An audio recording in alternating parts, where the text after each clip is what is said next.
All right, hi, this is now my third iteration of Daniel, so I've had to kind of tinker around with how to do Daniel because it's just such a big book. And if you remember, if you watch the Jonah series, I was translating as I went. But I have learned that it's just not going to work with Daniel because Daniel's just way too long. So I'm going to switch back to more of a... it's not going to be a gloss anymore. What this will be is a... more of a... well, you'll see. I'm just going to have to do it. You tell me what you think. But all right, so Daniel 1. Daniel 1 is the part where Nebuchadnezzar conquers Jerusalem, and he takes King Jehoiakim, brings him back to Babylon, along with a number of his nobles, and resettles them. And the reason he's doing this is he's trying to take control of Jerusalem without destroying it, right? Because originally, the Jews had an alliance with Pharaoh Necho. So he's now taking over Jerusalem, and he's trying to do it while maintaining their infrastructure. But he does this by kind of reorganizing and depopulating a bit, and mostly taking away the people with power and wealth. Okay, so that's what he does. And he takes the money of or a number of the important vessels in the temple. So you're talking about like gold bowls and stuff like that. Takes them back, cups, things like that, goblets. Takes them back, puts them in the temple of his god. Okay.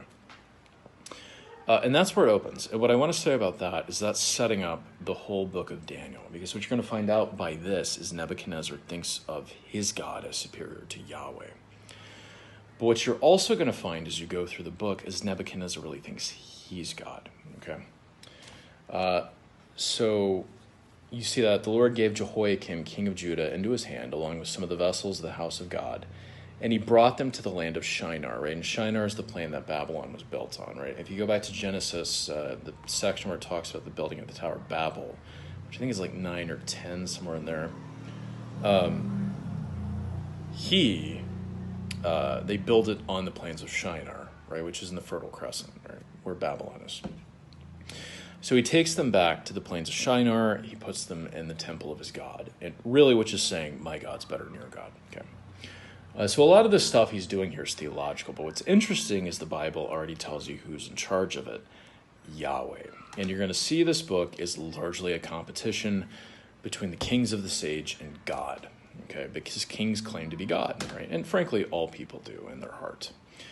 So he's going to show that he's really God throughout this whole book, and that's one of the major themes we're going to see in Daniel. God is God, not the king, right? Only God is God. And all the power of every king comes from God, right? Everything. And then he makes an order. So then the king ordered Ashpenaz, the chief of his officials, or in Hebrew, that's the word for that is traditionally translated eunuch. So cerise, okay? But that doesn't necessarily mean somebody who's been castrated. It can mean that, but that's originally what it means. But it also can refer to like court officials too. So he tells his chief eunuch, right? So this is like his vizier, essentially, to bring to him from the sons of Israel, from the best of their seed, right? So the best of their sons, essentially, some of the royal family and of the nobles. And he says, get me the hottest and the brightest, right? So that's what he says to him. Give me the best of the best. Harvard boys, okay? Don't bring me the guys who went to the public school. Bring me the Harvard kids, right? So that's kind of what he tells him. Okay? That's really just me being facetious. And the king appointed over him a daily allotment. So he gives these kids a daily allotment, and he tells them to be taught the Sefer, or the knowledge of the Babylonians. So open our book and teach them, right? So every culture has a book, right? It's kind of an interesting statement in Scripture. But every culture has their own corpus, you might say, or their own book. So he tells them to teach them the Babylonian book. So the mythology, the philosophy, the wisdom, all of it, of the Babylonians, the science, all of it, teach it to them, right? So give them our general education that we give to our nobility, okay? And teach them Chaldean, which he does, right? And then that happens. But what Daniel does is he says, I don't want to eat the king's tainted food.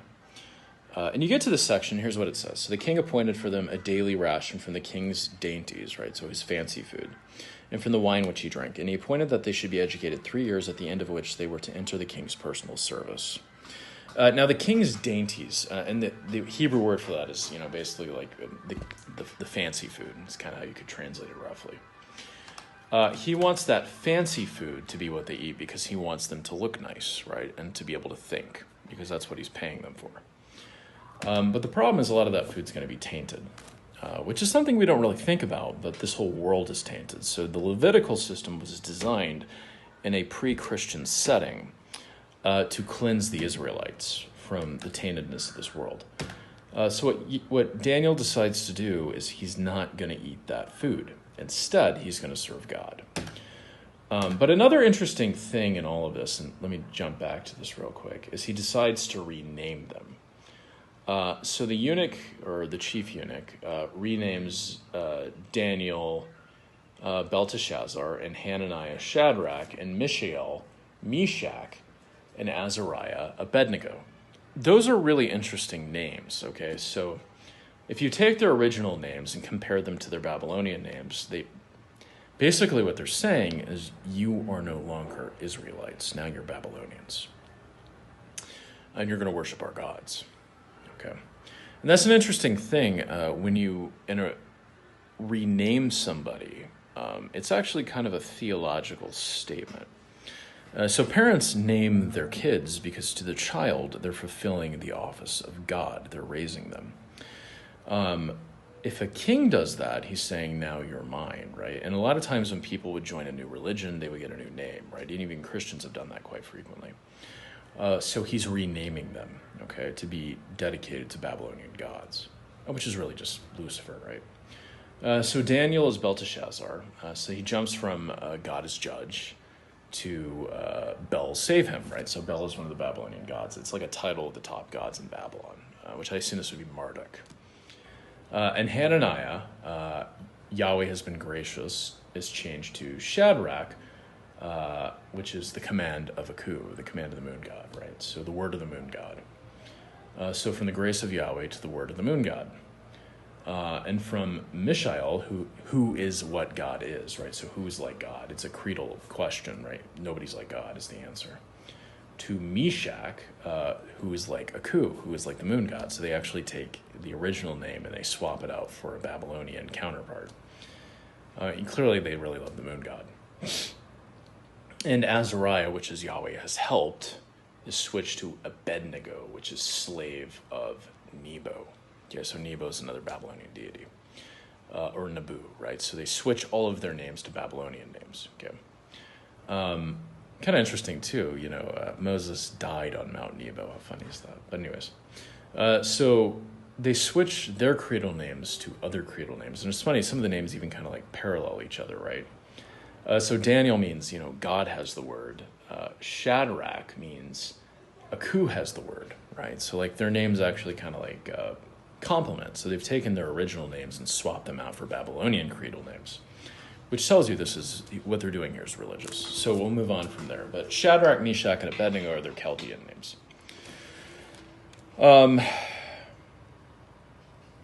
So Daniel decides not to eat the tainted food, and he makes a wager with the eunuch and the guard that give me bread, vegetables, and water for 10 days and see if we look better than the other youths, right? Because he panics and he says, basically, if I give you bread and water for 10 days, you're going to look like junk, and I'm going to get my head cut off. So Daniel says, well, try it out, right? So you already see Daniel's pretty wise. He makes a negotiation with the guard, right? So the guard says, all right, it's just bread and water. And 10 days wouldn't necessarily cost him his head. You could still fix it, right? But it's long enough to see if it works. So it's a nice like compromise. So the guard agrees to it, and it works out so well that becomes their rations from then on. They just eat bread, vegetables, and water.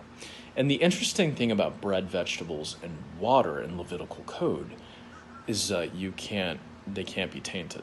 That's like an interesting part of that. There are no anathema vegetables, I'm pretty sure, in Leviticus. There's no anathema bread, except during the Feast of Unleavened Bread. And you don't have anathema water, right? So these are all things that are intrinsically kosher, I'm pretty sure. So he finds a way to navigate living in a tainted world. It's kind of interesting. but he can't live as nice, right? I'm sure in Judah they had pretty nice food that was kosher, right? But once he's in Babylon, I mean, who's going to keep track of kosher for him? So he just switches to something that's automatically kosher, right? Vegetables and water. Actually, kind of pretty smart guy, right? And finally, they grow up, right? They have 3 years of education. And if I had to guess, they went into the school when they were between 15 and 18. They come out when they're around 18 to 20. Has to be something like that, because Daniel rules in the Middle East for 60 years or 70 years. I mean, a long time he's king in the Middle East. So he can't be that old when he goes into school. So I would guess he dies around 90. When he's about 90 years old, he goes kaput, which is actually a pretty good life, especially in the ancient world. I mean, he substantially outlives Nebuchadnezzar, from what I can tell. But although Nebuchadnezzar was already older than him. So he swaps over his rations, they stay kosher, and God blesses them, right? So God gave them knowledge and intelligence in every branch of the book, right? So the book of the culture, and wisdom. And Daniel even understood visions and dreams, okay? So God blesses them because they serve him. They overtly decide to put their heads on the line and serve God, and he blesses them. But that's an important thing to remember too, right? Blessing is not mechanical. Blessing is based in God's desire to give life, right? So it is a relational thing. It's not like I do it, I get it, right? That's a death way of thinking, right? When you bypass the personality of a human to get what you want from them. And notice, how does that work out with dating, for instance? Yeah, not well. Okay. So they enter the king's personal service. They get put at the top of it. And the king finds them 10 hands better than his own people, right? And it talks about his magicians and stuff, right? So they're better than his top specialists, right? And he consults them more. And Daniel becomes a top guy for a long time, right? He rules until Cyrus, right? So he takes over in 593, and he rules until 529 or something. So this is a long reign for Daniel. And Daniel's like a king, right? He is a Yahwist king in a Gentile world, which is sort of interesting. All right, so to sum up chapter 1, what you see in chapter 1, theologically speaking, Nebuchadnezzar claims to be God, right? But you find out through what the verse says, it's really God who gives him his power. So he's claiming to be God, and then he also takes some of God's top kids, right? Claims them for himself, poaches them, renames them after Babylonian deities, and is going to taint them, right, with his tainted food and lifestyle. And all of this could have been done, but Daniel does the risky thing. And oftentimes, if you want to serve God, it involves taking risks, right? He doesn't make it easy on his people. They have to choose to serve him, right? And that's not me saying you choose to be saved. It's me saying, in this life, God makes us make choices, right? So Daniel and his fellows have to make a choice. We can either go the easy route and do what the king wants, or we can go the hard route and do what Yahweh wants. So they go the hard route. And you're going to find out through this book that oftentimes is a hard route. But God always saves them. And it's interesting. They end up converting Nebuchadnezzar as a result of their witness, right? Which is pretty cool, right? And because they have now fully chosen the path of Yahweh, he blesses them abundantly, and they become the top advisors in the kingdom. So it's a funny thing, right? They actually, because they choose to serve the true God and not a false God, which is what Nebuchadnezzar is, they are elevated above all the other wise men in the kingdom of Babylon. And that's really cool, right? So he makes them the top guys. And it's a funny thing, right? I'm sure Nebuchadnezzar thought, oh, cute little Jews, right? But then he talks to these guys and he goes, whoa, these are some smart freaking kids, right? And they become his favorite ones. And now we jump into the full story. So that's a preface, right? And in this preface, you find out, just by reading it, who's really in charge here. God. And now God's going to prove it, right? So the rest of the book is God proving, yeah, I'm in charge down here. But he also gives a model for how people who follow Yahweh, right, Christians and people who are in covenant relationship with him through Jesus. And oh my gosh, my iPhone is driving me nuts. I don't know that they're necessarily better, but anyways, it's neither here nor there. Forbidden fruit, right? So people who follow Jesus and people who how they are to live in this age, right? And what's interesting, you'll find a lot of guidelines for this, right? Christians do have to live a different lifestyle. But you'll notice Daniel does not force everybody in Babylon to become Israelite because they're not living in Israel, right? What he does is he models what it is to be an Israelite for them, but does not fully regulate their existence around Israelite law, right? Because they're not Israelites. And I think that's kind of interesting because the Calvinist model in America has forced everybody to be Christian, and it's like, yeah, how well does that even work? Yeah, not well at all. And you know what? People don't even do it that well. They basically think that being Christian means following the rules and being nice, which is like, yeah, okay, yeah, read the Bible, right? How often were the prophets real jerks, right? This one included, by the way. So you find out it's like, no, that's not what it means, right? Living in the world is not necessarily making everybody pretend to follow Yahweh. It's about showing people what it really looks like. And this creed that's running in Nebuchadnezzar's head, which is I'm really God, is going to get toppled by chapter 5, right? It's 4. It gets knocked to the ground. And Nebuchadnezzar will never again claim to be God, right? That's what you find out. He gets so humbled by Yahweh's power over his life, he converts. And his last thing we read in Daniel, the last word out of Nebuchadnezzar's mouth is God is the real God. There's no other God. So he becomes a Yahwist, right? What's interesting, though, is he does not stamp out polytheism in his society. He becomes a witness to the true God, right? Which is really our calling as Christians, right? You're never going to get rid of paganism. But our calling is to model what it is to be an Israelite, not to force people to fake being Israelites, which is really what the Western Church and the Eastern Church did. And I think that's really just because the emperor converted, right? So that's man logic, right? I'm a Christian, now everybody else has to be a Christian. And that's not true at all. Everybody should be, but not everybody will be. And I think we do have to be honest about that, but hope for the best. So that's chapter 1. Now we're going to go to chapter 2. And in chapter 2, we're going to find out how this practically plays out, this battle between Yahweh and Nebuchadnezzar in the everyday, right? What's it really look like? And I think Daniel is arguing Nebuchadnezzar is indwelt by a very powerful Luciferian spirit, right? Because that's just part of how the Bible views humans, right? You either are indwelt by the Holy Spirit or by unclean spirits.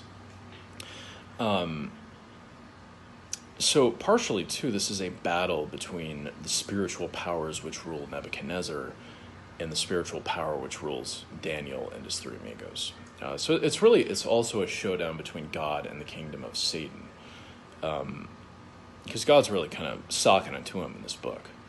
But you find out God always wins, right? I mean, even when Satan thinks he's winning, he's not, right? God can't be mocked. And so much of what Satan does down here is an attempt to mock God. All right, well, that's chapter 1. We're going to move on to chapter 2. I'm going to close with a prayer. Lord, we bless your name. I pray that you would enlighten us with your spirit, that you would grow us through your word, and that you would strengthen us as we walk down the path of your teachings. In Jesus' name, amen. All right, God bless. Chapter 2 to come soon. Oh, that's weird. Sorry, my video got cut off there. So this is still chapter 2. We're to the part where we're discussing what these different occult specialists are. But anyway, so these are all occult specialists that we're dealing with here. And I think I was commenting on the Kashafim. And if I had to, from what I can tell, the Kashfim were people who specialized in casting spells. Okay. And what's interesting is spellcasting is actually a highly religious operation, right? So frequently what it involves is some kind of... you're invoking spiritual powers to do something on your behalf. That's what you're doing. And frequently this was done through deities, but it could also be done through like sub-deities like demons and stuff. Although in the ancient world, they didn't necessarily have this idea of like demons versus angels necessarily. I think some cultures had that, but not all of them. So basically, you're just invoking spirits who specialize in like evil to like set evil upon an enemy or something. So these are people who specialize in like almost like black magic in a lot of cases, but not necessarily only black magic, but they specialize in kind of these hidden religious rites.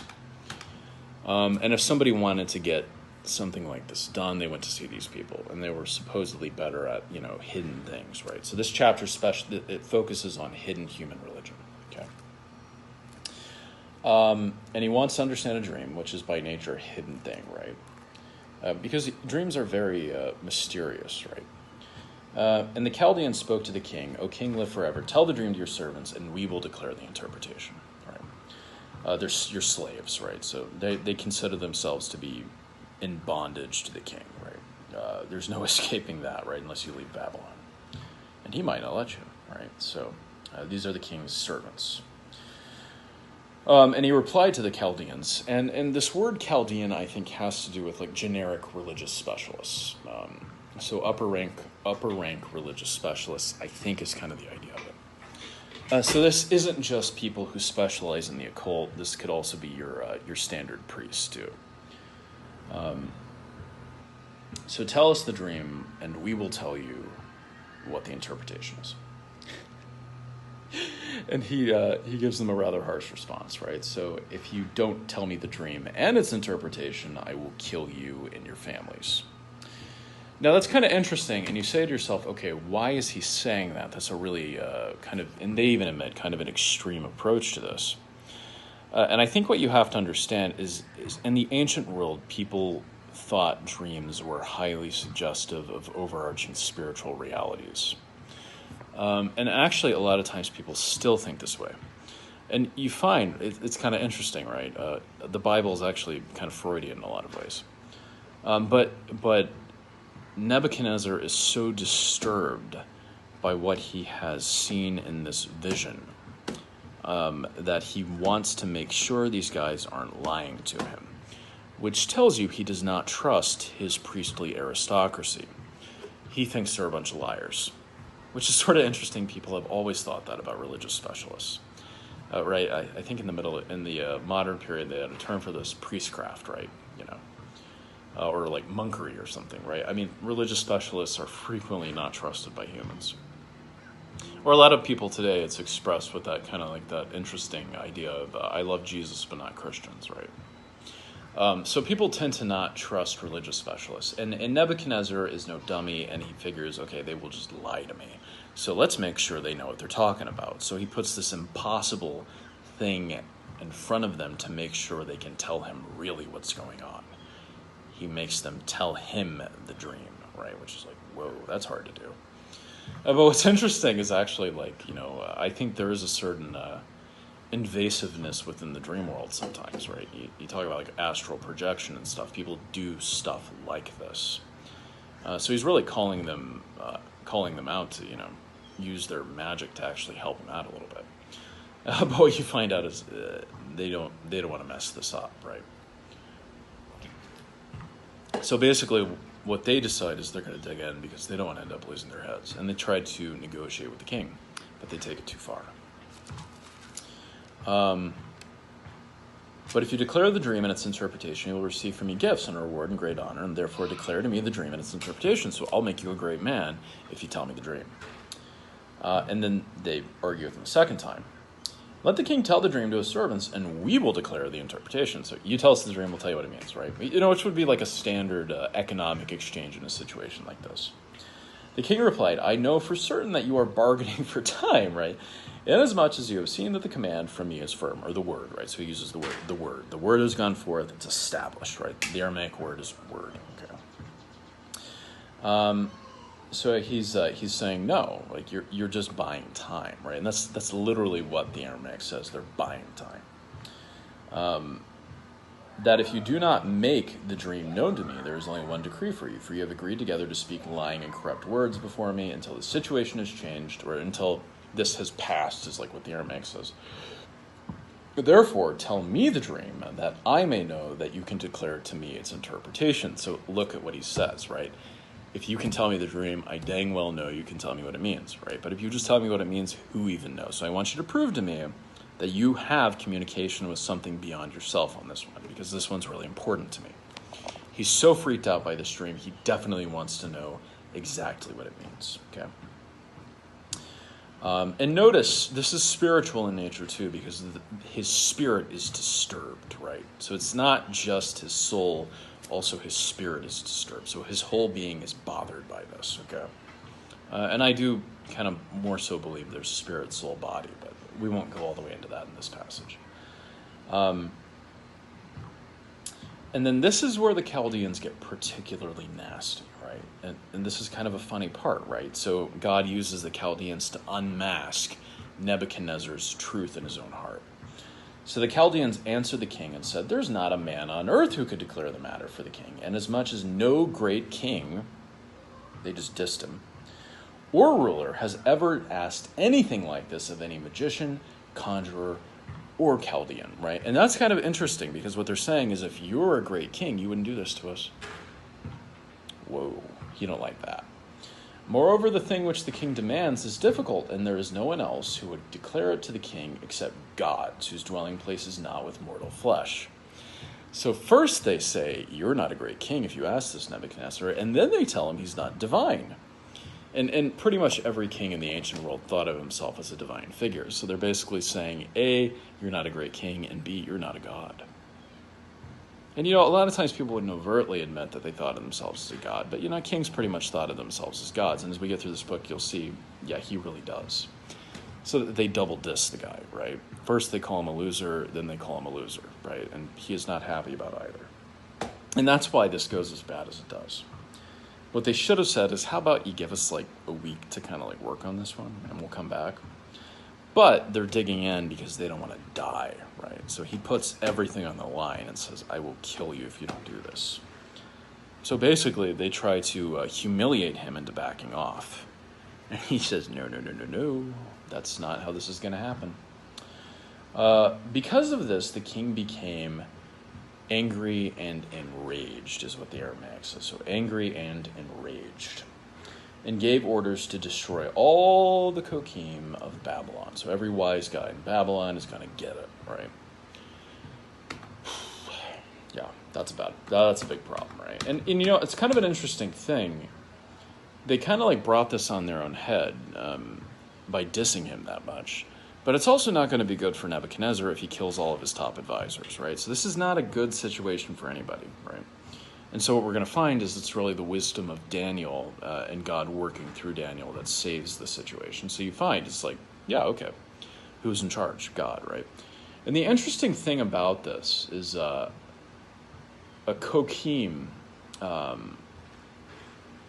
it's kind of a funny thing, but it usually only shows up in a specialized sense in the Bible, but it literally just means somebody who's wise. So who even knows how far this order went? Definitely the occult specialists and a lot of the priesthood. But it might have gone further than that, just to people who were regarded as learned, right?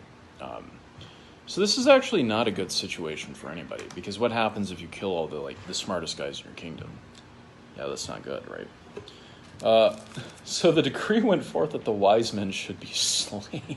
Right? Slaughter them, right? That's what he says. And gave orders to destroy, and in the Aramaic it says, up to all the wise men of Babylon, right? So just keep killing them until they're all dead, right? Slaughter them. So it's kind of this graphic image of just keep killing till there's no more to kill, right? So this is a pretty wild ride we're on here. So the word went forth that the wise men should be slaughtered. And they looked for Daniel and his friends to kill them, right? So they're coming for Daniel too. But Daniel trusts in God. And this is an interesting thing, right? Who makes people brave? God does. God makes people brave. And so God, hey honey. Sorry, my kids. So God gives Daniel boldness to go forth and do what no other wise man was going to do, right? So none of them were going to take this wager. They were probably hiding in their closets or something. And a lot of them died in their closets, I think. Guard finds them, done, right? But they get to Daniel, and Daniel, he negotiates, right? So as he did in the first chapter. Then Daniel replied with discretion and discernment to Arioch. We got to look up the Aramaic on those words. I can't quite remember. So he replied,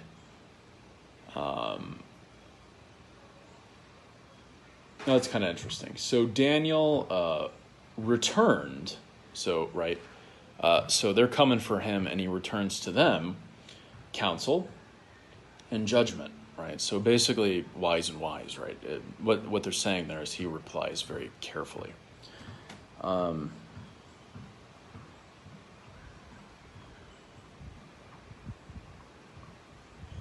To Arioch, the captain of the king's bodyguard, who had gone forth to slay the wise men of Babylon, right? And the Aramaic word is like they're just slaughtering people, right? So they're killing people left and right here. He said to Arioch, the king's commander, "For what reason is the word from the king so overbearing?" Is basically the word Daniel uses there. Not just, but like this is crazy, right? That's basically what Daniel, what is going on? This is nuts, right? And then Arioch informed Daniel about what happened, right? So Daniel wasn't there when this happened, clearly, which is kind of interesting. It's like, why didn't he call in Daniel?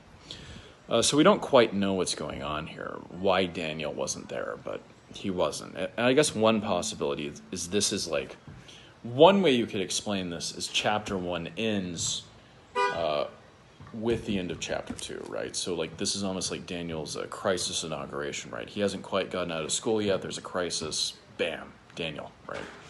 Could be that, right? It also could be like since he considered him a Jew, he didn't trust him, or since he was a Jew, he didn't trust him, right? He didn't trust him. Hard to know, but for whatever reason, he wasn't there when it happened, so he didn't know what was going on. And then Daniel does something really nuts. He goes into the king, and he asks for time to receive an interpretation. Okay. So he asks for time from the king. He says, "How about you take a break from killing everybody and give me a few days?" And it doesn't exactly say how long he asked for, but I would guess, maybe like a day or two, right? Just enough time to kind of see if he can do it. Which is smart, because by this point, there's no negotiating to put this fire out. So he decides, okay, well, I'm going to try to do it.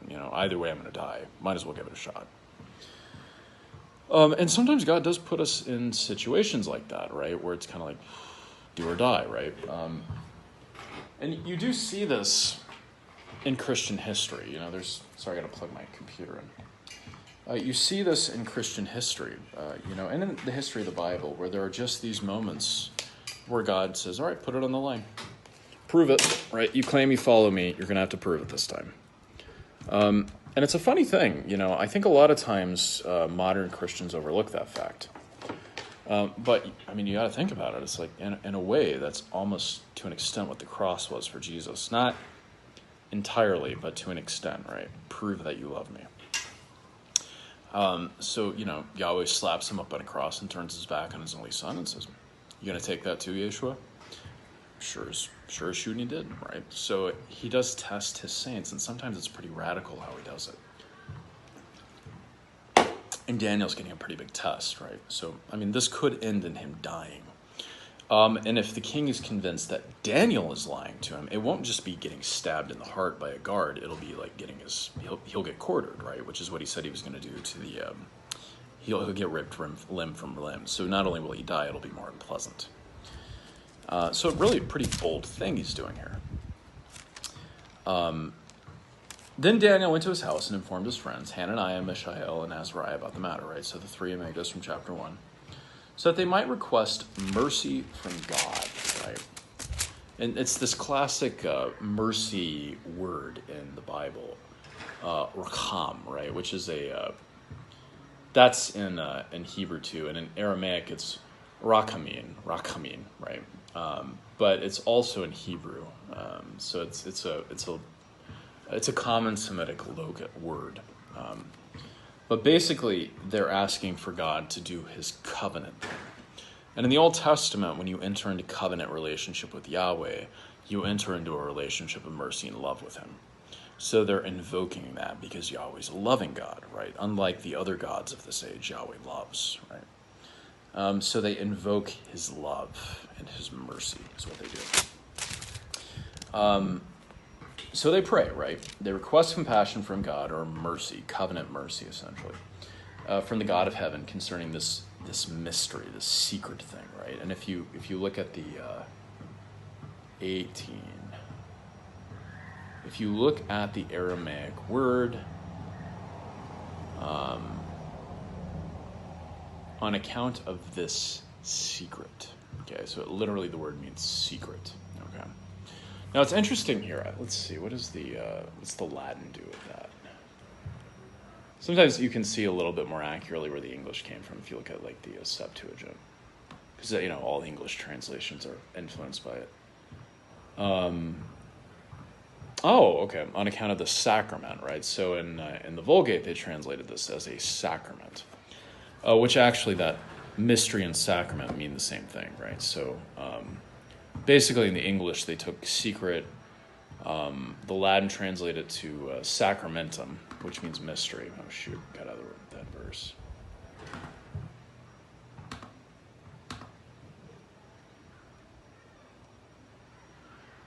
Let's see what kind of curious what the Greek does too.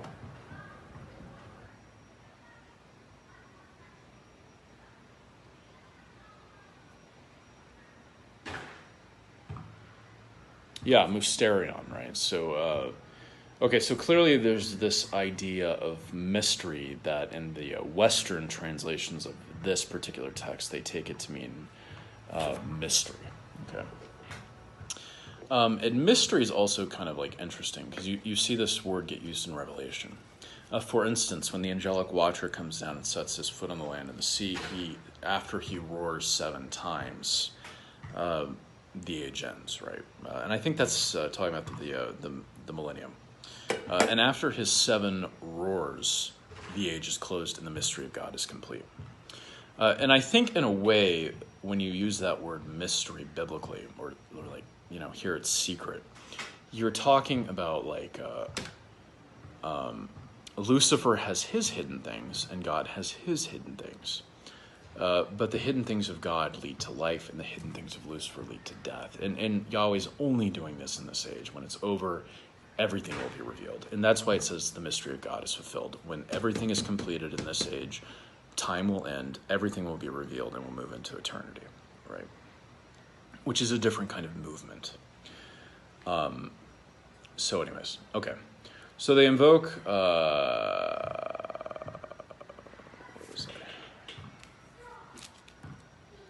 Yeah, okay.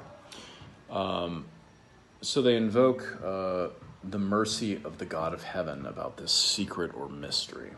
And notice, again, like there's this idea of mystery a lot in this chapter because of the occult stuff. So that Daniel and his friends would not be destroyed or slaughtered.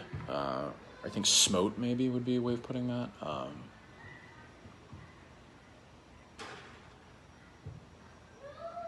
Okay, so that they would not be caused to perish. Okay. And when we talk about perish, you're talking about like destruction, right? So, and his comrades with the remainder of the wise men of Babylon. So there's only like a remnant of them left, right? So Nebuchadnezzar has already done some pretty heavy damage to his advisors. But this is cool. So the secret is revealed to Daniel in a night vision. So he sees Nebuchadnezzar's dream. He runs a rerun of it for Daniel with explanation, right? He gives him it's the DVD with commentary, right? For those of you who ever did that. I never got the point of that, but anyways. Then Daniel blessed the God of heaven. And Daniel said, "Let the name of God be blessed forever and ever, for wisdom and power belong to him. It is he who changes the times and the ages. He removes kings and establishes kings. He gives wisdom to wise men and knowledge to men of understanding.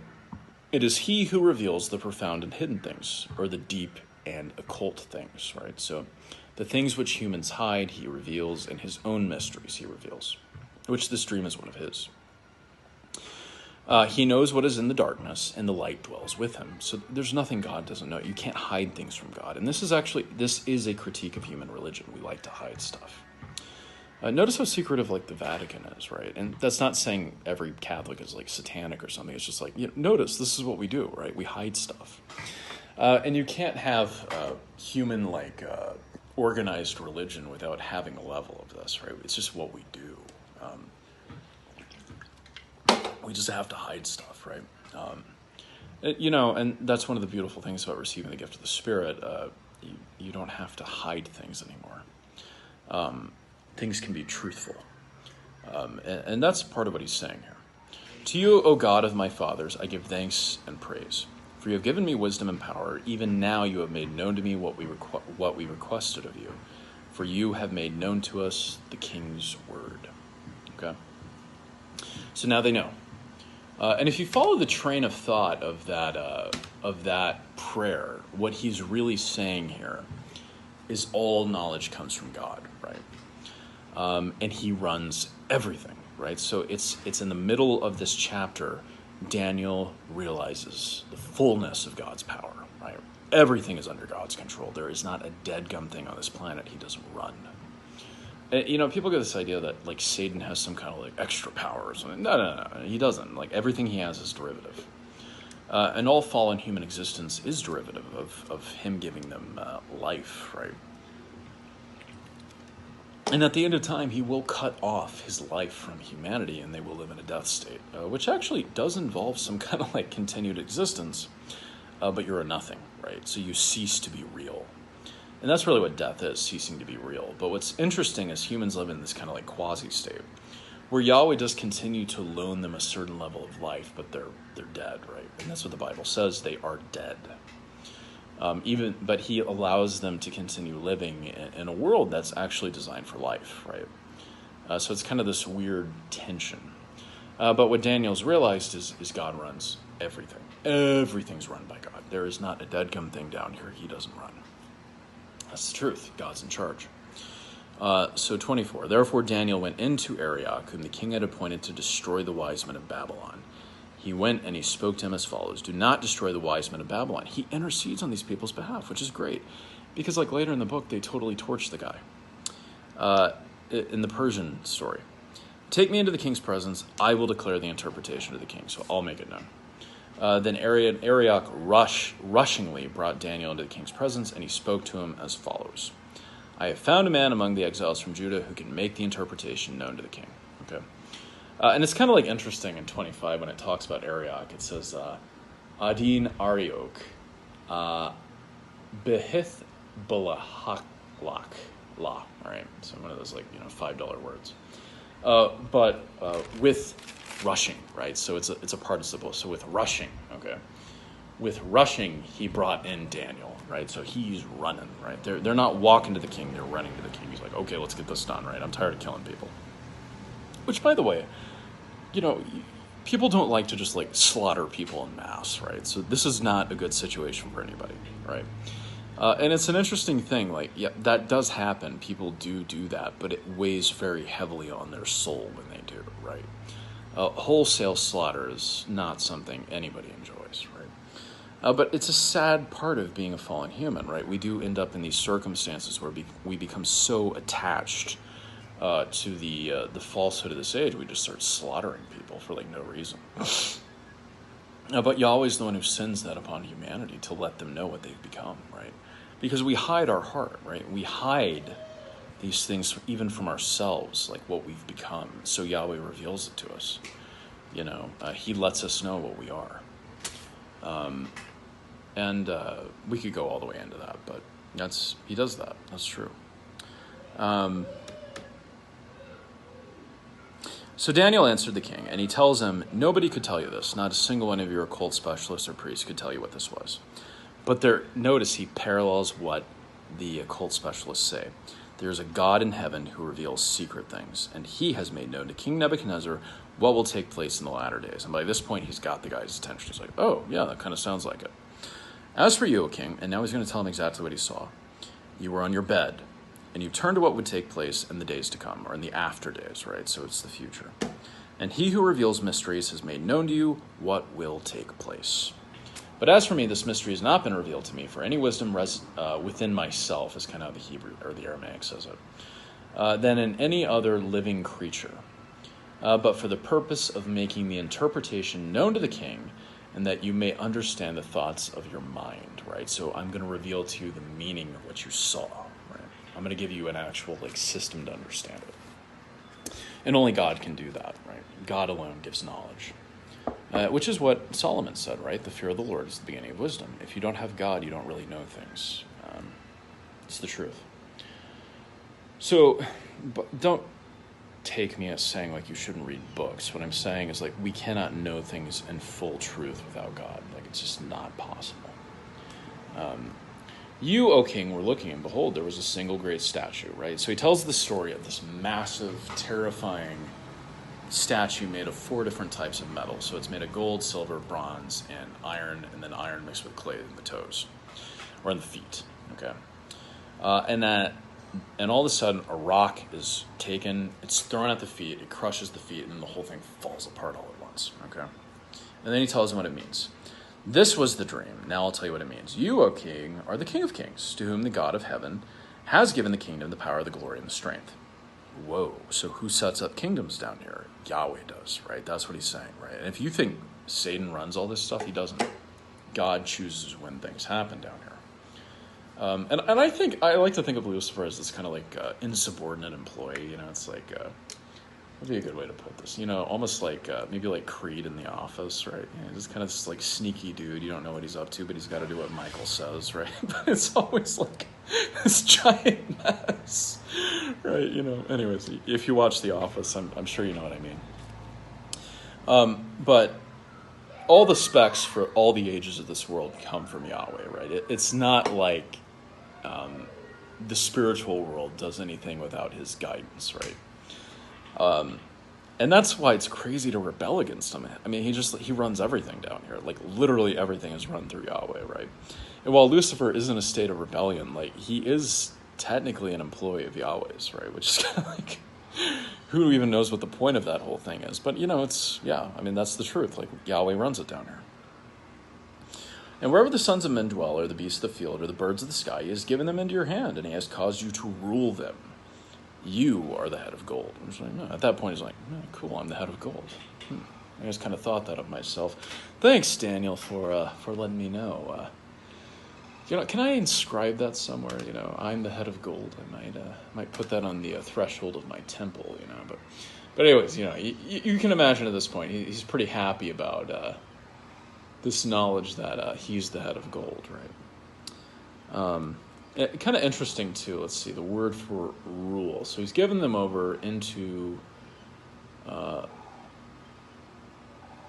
your hands, and you rule them, right? So kind of this generic word for ruling. Okay, so he's one of God's people, right? He's an employee, and this is a thing like we always miss. Is like people miss this all the time. If you're down here running things, you're his employee, like whether you know it or not, like, you're his employee. And there is not a thing that happens down here that he doesn't, control. After you, there will arise another kingdom, which is not as cool as yours. Then another one of bronze, which is Alexander the Great's kingdom. And that one will rule over all the earth, which, functionally, in that time, the Hellenistic Empire, covered, pretty much all of civilization. All of the, civilized earth had pretty much conquered, except, China. So pretty much most of the world, right? And if I had to guess, and India too. He didn't conquer. He conquered. He got to Bactria, but not all the way down in India. Which is interesting because then you had an exchange of knowledge between the West and the East, centered in Iran and Bactria, which is the northern chunk of India. You even had Hellenistic kings ruling over there, and they would have debates with Buddhist monks and stuff, kind of crazy, but. In case you thought nobody talked in the ancient world, they really did, And there was a lot of exchanging of ideas, tech, all that stuff. Then there will be a fourth kingdom as strong as iron, and as much as iron crushes and shatters all things. So when Rome showed up, they just wiped everybody out, right? And if you rebelled against Rome, you probably were going to lose. But notice Yahweh doesn't limit them, right? They never conquered Germany, for instance. But they conquered a lot. They didn't conquer the Parthians, they didn't conquer the Germans, but they conquered a lot of the world. And that you saw the feet and the toes, partly of potter's clay and partly of iron. It will be a divided kingdom, but it will have in it the toughness of iron, and as much as you saw the iron mixed with the common clay. And this is one of the funny things about Rome. Rome had this tendency to split in two that weakened it. So even you take the triumvirates, right, which is where the empire came from originally. Julius Caesar, he had a triumvirate, right? Octavius had a triumvirate. And then a lot of times the emperors would split their kingdom in half too. So it wasn't uncommon for Rome to be split. Even Julius Caesar and Pompey, right? They had a civil war, right? So Pompey took the east, Julius Caesar came east, right? This was pretty common in Roman history that you had civil war, splitting it in half. For instance, Constantine divided the empire. And what's funny is the Western Empire totally caved, but the Eastern Empire kept going for a while until the Ottomans conquered it. But what's also interesting, although the Islamic empires have been eating away at Rome for a while, and they just wiped out Constantinople, and now it's Istanbul. But also, like in the West, they tried to rebuild the Western Roman Empire multiple times, right? So, like Justinian, for instance, Charlemagne, right? These are all rebuilding Rome projects. And I haven't like pursued this thoroughly, so if you're a Roman historian, you can correct me on this. But I'm pretty sure also, a lot of times when the Germans invaded, a lot of those people were originally like Roman mercenaries who would guard the borders. And so sometimes when they invaded, what they were doing was not trying to destroy Rome, but take it over to fix it, because Rome was like getting really bad by that point in history. They couldn't run their own stuff anymore. And a lot of these people knew if like Rome totally caved, like it was not going to be good, right? So they tried to prop it up. Although some of them did just wipe stuff out, but yeah, some of them like came in with good intentions, I think, and tried to rebuild the Roman Empire. So you see this like with Boethius and which one was that? Theodoric, I think. Which I think he was an Arian, right? So this is a Roman emperor, is an Arian, and he's still running Rome like Rome, is what you find out. But he's like a Lombard, I think. Isn't that interesting? So you have these Germans come in, and they claim to be basically the emperor. And since Boethius tried to bring back the actual empire, he killed him. But what you find out about Boethius is he was a pretty smart guy, right? Boethius is like a fascinating... Look him up if you get a chance. He's kind of an interesting guy, but kind of like an example of Roman aristocratic thinking at the end of the empire, right? Anyways, it's a sidetrack.